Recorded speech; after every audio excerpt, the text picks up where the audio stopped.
I had spent almost a year talking to Mia through messages, late-night calls, and stupid jokes that somehow felt important. We had never met face-to-face, but I already knew her favorite coffee, her worst habit, and the way she typed 3 dots whenever she was nervous. That night, she posted a joke. "Whoever finds my lost wallet gets 1 date with me." I laughed and replied, "Deal. Start preparing." She answered, "You couldn't find your own keys yesterday." "I found them eventually. After 40 minutes. I was testing you." "You're terrible." I smiled at my phone before putting it down. The next morning, I stopped outside a cafe near my apartment. Something black lay beside the trash bin. I picked it up. My stomach dropped. It was a wallet. Mia. I opened it just enough to see the name on the identification card. Mia Carter. My heart started pounding. I immediately messaged her. "I found something." Her reply came almost instantly. "What?" "Your wallet." There was a pause.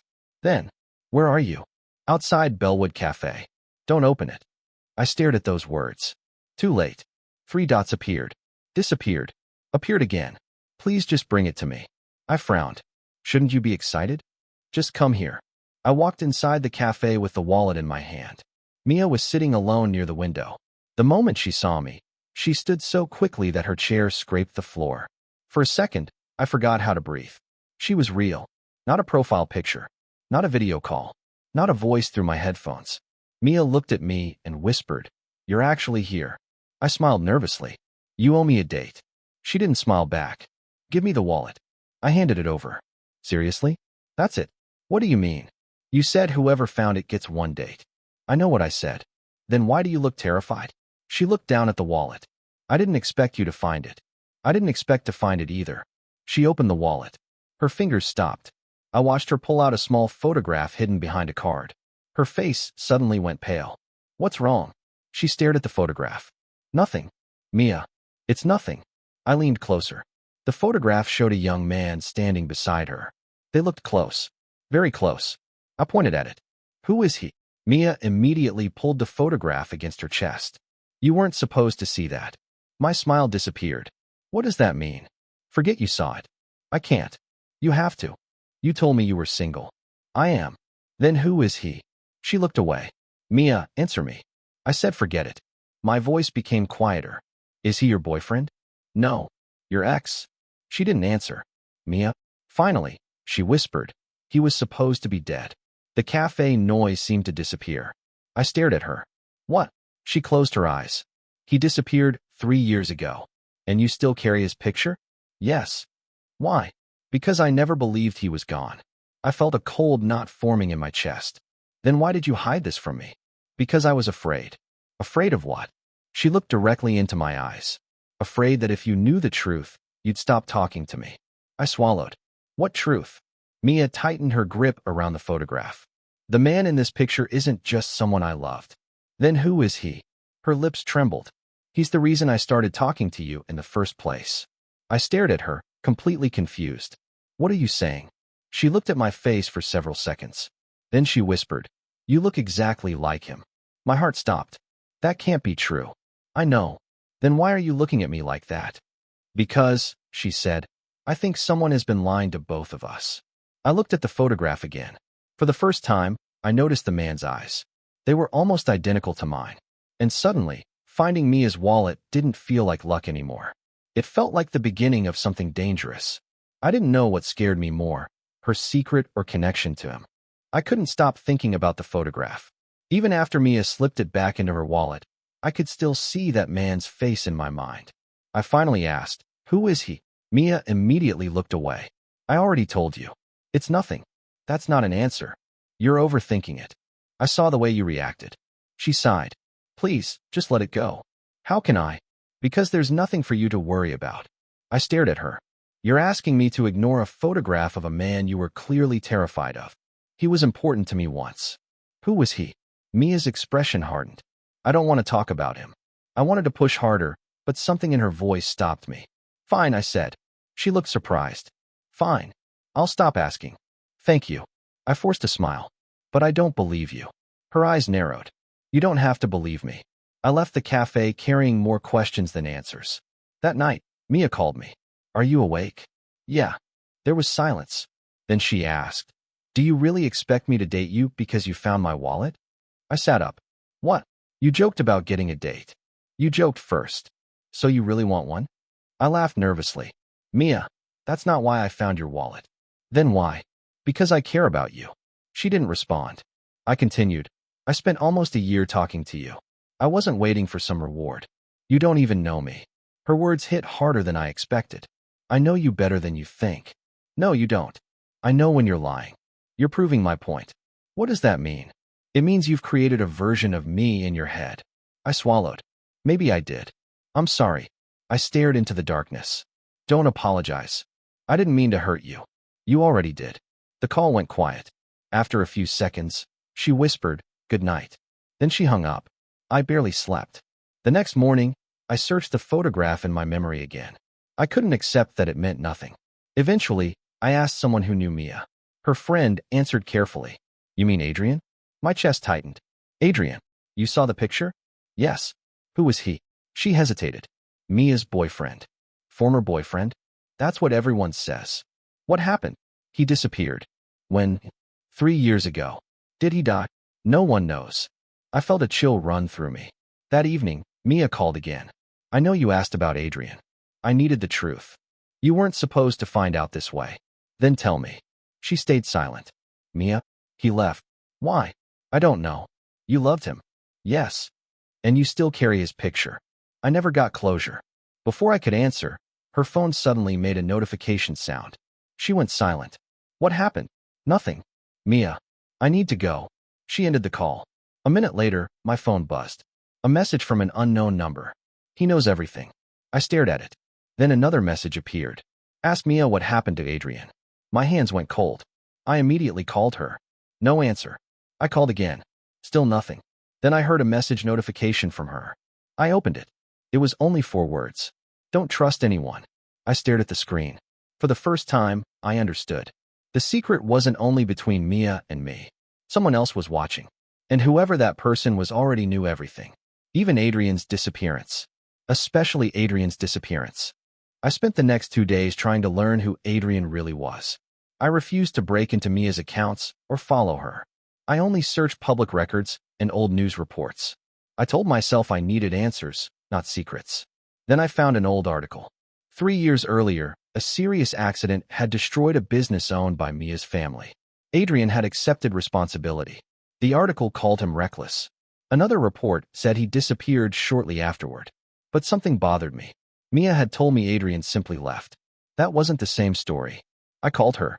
Did Adrian take the blame for your family's accident? Silence.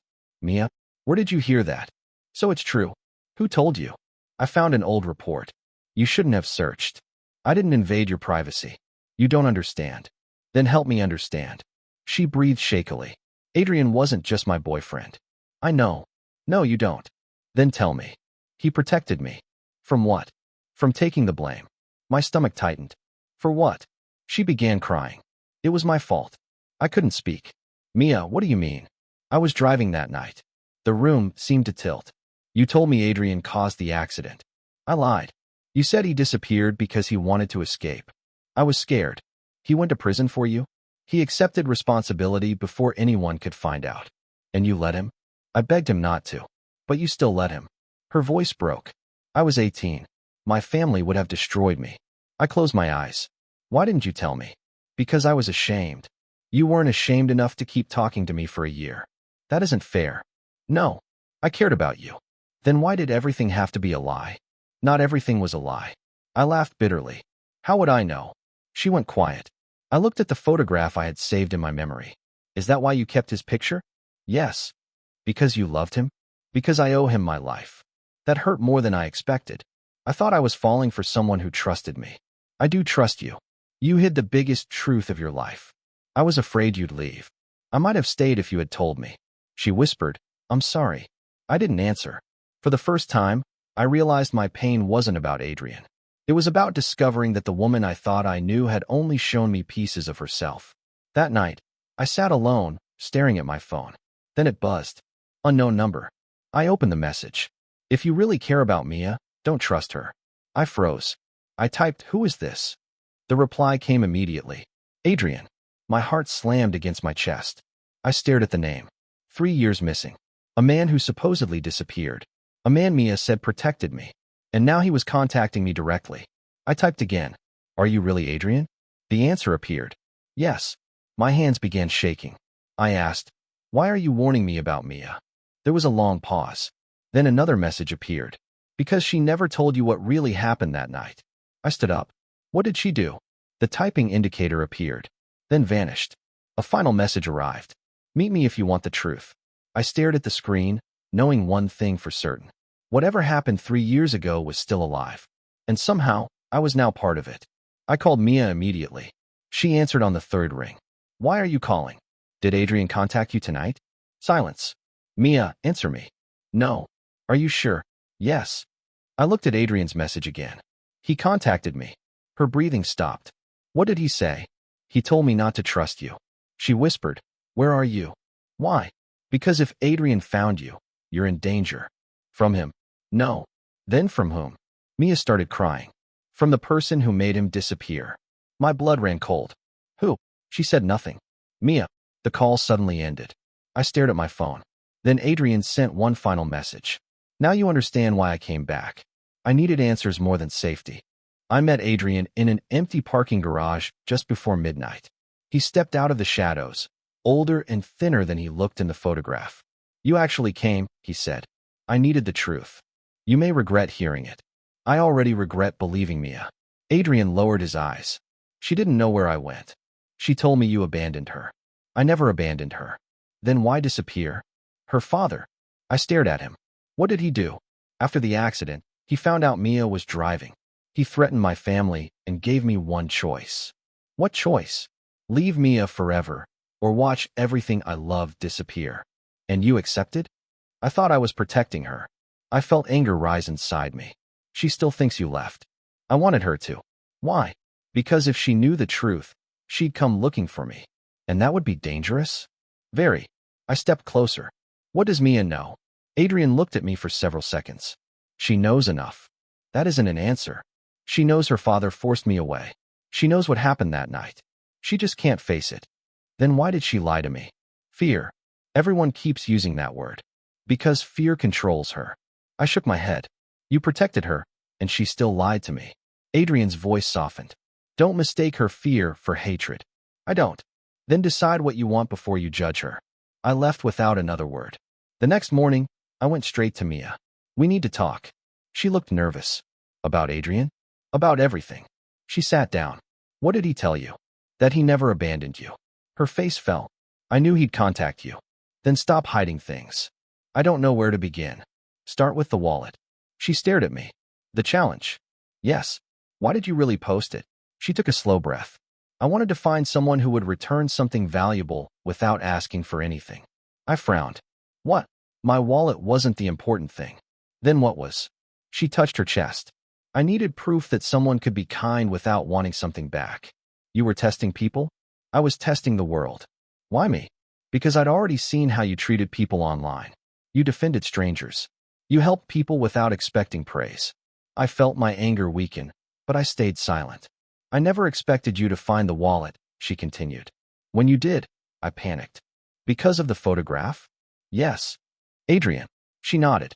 He was my reminder. Of what? Of the person I hurt. I swallowed. You hurt him? Yes. And you still kept his picture. Because forgetting him would have been easier than accepting what I did. I looked away. So our relationship started because you were searching for kindness. Yes. And you never told me. I was afraid you'd leave. I don't know whether I can forgive you. I understand. Before I could say anything else, the cafe door opened. A man in a dark suit walked toward us. Mia went pale. Dad. He stopped beside our table. You're the boy she's been talking to? I stood. Yes. His eyes hardened. Stay away from my daughter. Mia immediately said, Dad, stop. He ignored her. You don't know what you're involved in. I know enough. No, he said coldly. You know nothing. He leaned closer. If you continue seeing Mia, you'll regret it. I held his stare. Is that a threat? It's a warning. Mia grabbed my arm. Please, don't. Her father turned toward her. You've already caused enough damage. I looked at Mia.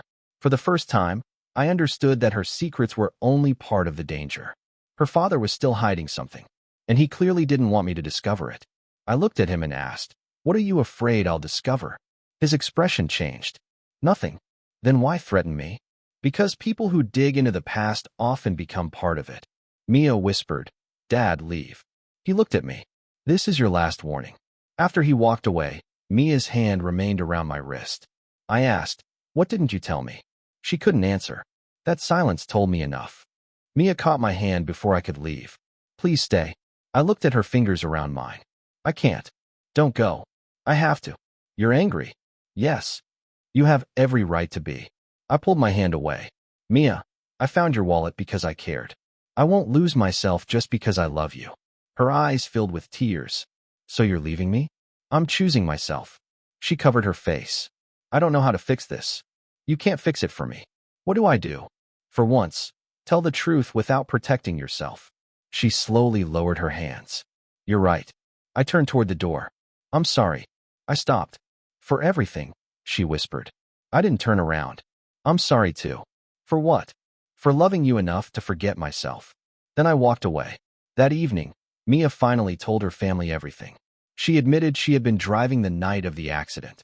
She admitted Adrian had taken the blame because her father threatened him. She admitted she had lied for years. Her father shouted, "You have no idea what you've done." Mia answered, "I know exactly what I've done. You'll destroy this family. I already did that when I let someone else pay for my mistake." Adrian stood beside her. Her father stared at him. "You should have stayed gone." Adrian shook his head. "I left because you forced me to." "You protected her." "I did." "Then protect her now." Adrian looked at Mia. "She doesn't need protection anymore." Mia began crying. Adrian continued, "She needs to face the truth." She nodded. "I know." Then Adrian stepped back. "I cared about you once, Mia. I probably always will in some way. But I don't want our old relationship back." Mia wiped her tears. "I understand." Her father tried denying everything, but the evidence was already spreading. Old records, messages, and witness statements began exposing his lies. Soon, the truth became public. People who had blamed Adrian finally learned what had happened. Mia accepted the consequences. I watched from a distance. I expected to feel satisfied. Instead, I felt tired. Revenge had never been what I wanted. I just wanted my life back. So I stopped checking the news. I stopped waiting for Mia's messages. I stopped wondering whether Adrian would return. I started working on the project I had abandoned months earlier. It was the dream I had talked about with Mia during our late-night calls. Now, I wanted to build it for myself. Weeks passed. Then I received an email. No subject. Only one sentence. "I heard your project is finally moving forward. I'm proud of you. Asterisk asterisk." I knew who sent it. I didn't reply. The next week, another email arrived. "I donated anonymously. Please don't send it back. Asterisk asterisk." I stared at the screen. I could have blocked her. Instead, I closed the email. Not because I wanted her back. Because I finally understood what she was doing. She wasn't asking for forgiveness. She wasn't asking for another chance. She was simply supporting me from a distance. And somehow, that felt more honest than anything she had done before. Months later, my project launched. It wasn't perfect, but it was mine. I stood outside the small office, looking at the sign above the door. For the first time in years, I felt proud of myself. My phone buzzed. Another message from Mia. "Congratulations. You did it. Asterisk asterisk." I smiled faintly. Then I typed one sentence. "Thank you. Take care of yourself. Asterisk asterisk." I didn't add anything else. I didn't need to. I had loved Mia. I had lost her. I had forgiven her. But most importantly, I had finally stopped losing myself. And that was the one thing no one could ever take from me again. Months later, I walked into the same cafe where everything had started. I turned around when I saw Mia sitting by the window. She smiled. "Hi." "Hi." For a moment, neither of us spoke. Then she touched the bag beside her. "I brought something." She pulled out the old photograph. "Adrian." I looked at it, then back at her. "You kept it." "I couldn't throw it away." "I understand." She looked toward the window. "I used to think love meant finding someone who could save me." I stayed quiet. I thought if someone loved me enough, they would carry my pain, fix my mistakes, and protect me from every consequence. And now I know that isn't love. She looked at me. "Real love means standing beside someone without losing yourself." I smiled faintly. "You learned that the hard way." "So did you." She pushed the photograph across the table. "You should have this." I shook my head. No. Why? Because I don't need it. You don't. I looked at the picture one last time. I don't need proof that you once loved another man. Her eyes became wet. I wish I could erase everything that happened. You can't. I know. And maybe you shouldn't. She nodded slowly. The past made me face who I was. And it made me face who I was too. She smiled sadly. I missed you. I looked down. I missed you too. Her eyes widened. You still have feelings for me? Yes. She swallowed. Then is there still a chance for us? The question stayed between us. A few months earlier, I would have answered immediately. I would have forgotten every lie, every sleepless night, every moment when I felt like I wasn't enough. But I wasn't that man anymore. I don't know, I said. Her smile disappeared for a second. Then she nodded. That is fair. I still care about you, Mia. I know. But I won't go back to being the person I was. What person? The person who waited desperately for your attention. The person who accepted half-truths because he was afraid of losing you. The person who believed loving you meant forgetting himself. She wiped a tear from her cheek. I don't want that man back either. I looked at her. Then maybe whatever happens next has to be different. Maybe. No promises. No promises. We both laughed. It felt strange. There was no confession. No desperate kiss. No promise that everything would become perfect. Just two people sitting across from each other, finally understanding what we had both been too afraid to admit. Mia picked up the photograph. I'll keep it. You should. Not because I want to live in the past. Then why? Because it reminds me of the person I hurt, and the person I became after facing the truth. I nodded. That sounds right. We sat quietly for another minute. Then I stood. I should go. Mia looked up. Already. I have work tomorrow. She smiled. You really have changed. I had to. I walked toward the door. Mia? Yes. I meant what I said. About what? I still care about you. Her eyes filled with tears again. I care about you too. I opened the door. Then she called after me. I stopped. For 1 second, I wondered if she would ask me to stay. She didn't. Instead, she smiled through her tears and said, Thank you for returning my wallet. I smiled. Thank you for helping me find myself. Then I walked outside. The same cafe. The same street. The same memories. But I wasn't the same man who had entered that place months ago. Back then, I thought finding Mia's wallet was the luckiest thing that had ever happened to me. Now I understood the truth. The wallet brought me to her. Her secrets broke me. Her lies changed me. And losing her taught me something I had never understood before. Love could be beautiful. Love could be painful. But love should never cost me the person I was. I walked toward the future without looking back. For the first time, I wasn't waiting for someone to choose me. I had already chosen myself.